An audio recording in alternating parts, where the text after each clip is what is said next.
Let's take a look at the process of document assembly using pages for multiple documents.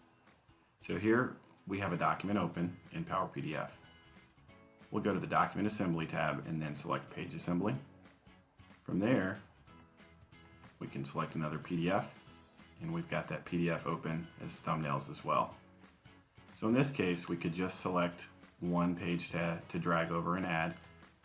But if we want to drag them all over, we can select them all, maybe drop that new document up front.